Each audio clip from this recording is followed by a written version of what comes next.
Nampo 2024 is om die draai en die Keis uitspan sien uit om jou daar te hê. Ons gaan uit met die tema tuis met tegnologie. Hier wil ons baie graag vir die produsente wys hoe maklik dit is om tegnologie in jou boerepraktyk op te neem.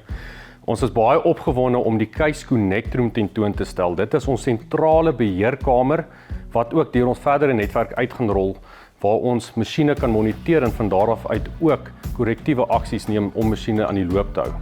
Terselfdertyd is ons baie opgewonde om ons Raven produkte tentoon te stel. Ons het 'n paar nuwe hardeware wat daar gaan wees, wat kan werk op enige tipe trekker en ook versoenbaar wees met ouer tipe masjiene as ook nuwer masjiene. Aan die produkkant natuurlik die Keis Optim. Ek dink dit is 'n produk wat nou al baie lank na gevra word in die mark vir die wat die Keis portefeulje bietjie beter verstaan.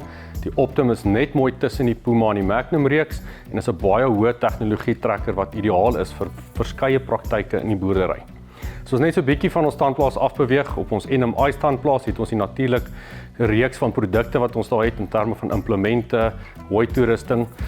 Ons het die hommeltuie daar wat ook 'n baie groot aanvraag deesdae in die mark is en ons is ook baie opgewonde om ons kleinste selfstuurtrekker tentoon te stel by die NMI standplaas.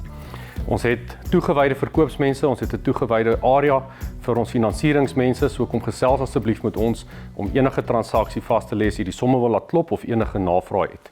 Oor kan die pad natuurlik van die Keis standplaas is ons bekende Keis Fanshop. Ons gaan daar ook 'n nuwe klerereeks bekendstel en terselfdertyd gaan ons ook 'n paar bekende gesigte in die bedryf hê wat by ons kom kuier en ook graag met u sal wil verbintenis maak tydens ons Nampo aangeleentheid. Aan ons verbruikte voorraad is ons opgewonde om ons nuwe platform te loods ten doel om dit makliker te maak vir u as produsent om vinniger en makliker 'n tweedehandse stuk toerusting op te spoor en te kan koop, insluitend finansieringsopsies. En terselfdertyd as u nie in die mark is om of nuut of tweedehands te koop nie, het ons die opsie om seisonale toerusting uit te huur. Kom gesels gerus meer met ons oor dit by Nampo. Verder sien ons ook daarna uit om kinders te vermaak. Ons het 'n uitgebreide kinderarea daar.